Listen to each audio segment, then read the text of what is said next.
angle of elevation of the top of the tower from the point on the ground which is 30 meter away from the foot of the tower is 30 degree.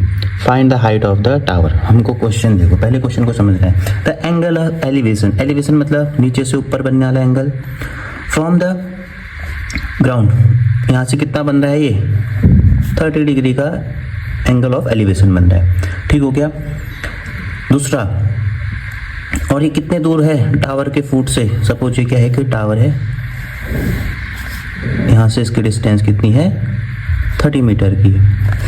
एक tower है, ये ground है, यहाँ से क्या बन रहा है एंगल ऑफ एलिवेशन इसके टावर के टॉप पे 30 डिग्री, और टावर से इस पॉइंट का डिस्टेंस कितना है, 30 मीटर है. हमको क्या फाइंड करना है, इसकी ये लेंथ. ठीक है. Find the height of the tower. अच्छा, टावर की हाइट निकालनी है हमको, दिस वन इतना. ठीक है. अब देखो, हमको दो चीज़ चाहिए होती, एक एंगल है, कोई साइड. तो देखना, नाम दे दो इसको ABCD. ये क्या बनेगा, ऑलवेज 90 डिग्री.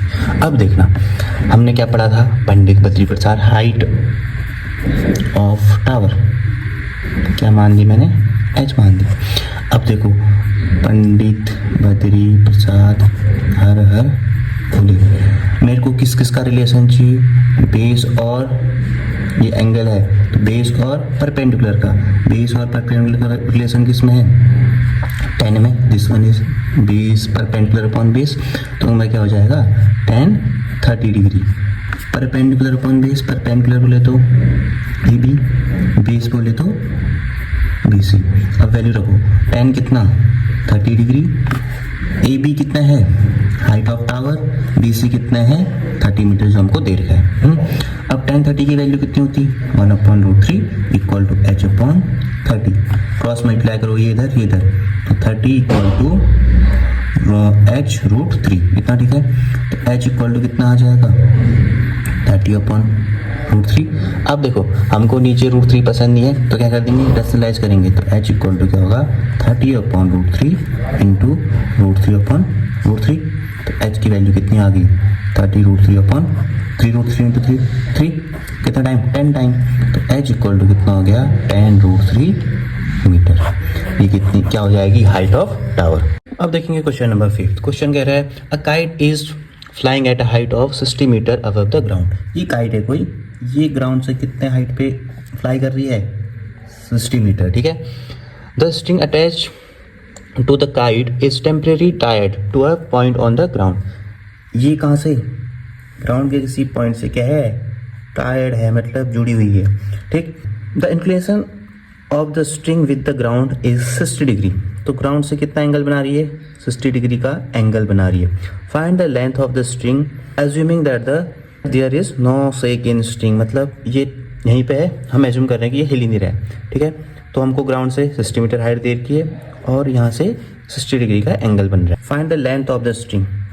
हमको क्या फाइंड करना है, ये वाली चीज़ फाइंड करनी. ठीक है. नाम दे दो ABCD.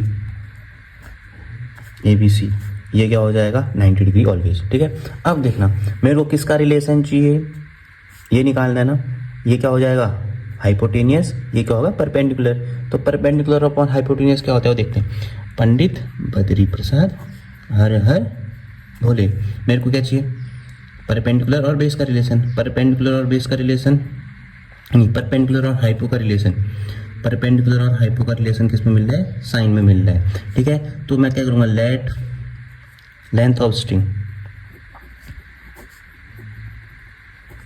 इसको x मान लो, equal to x equal to क्या, BC. ठीक है. अब लगाओ 10, क्या लगेगा, साइन थीटा. साइन कितना डिग्री है, फिर 60 डिग्री.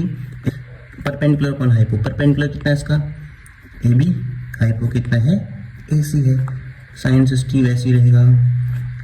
AB कितना दे रखा है हमको, 60, और AC कितना है हमको निकालना है, x माना जिसको मैंने. ठीक है.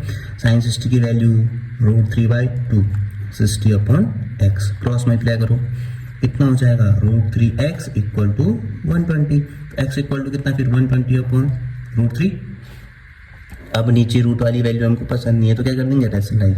तो 120/√3 इंटू ऊपर भी √3 से, नीचे भी √3 से. x इक्वल टू क्या बचेगा, 120√3/√3 इंटू √3 ना. इसको कट कर दो, कितना टाइम जा रहा है, 4 टाइम 3 4 जा 12 0√3 इतना क्या होगा मीटर।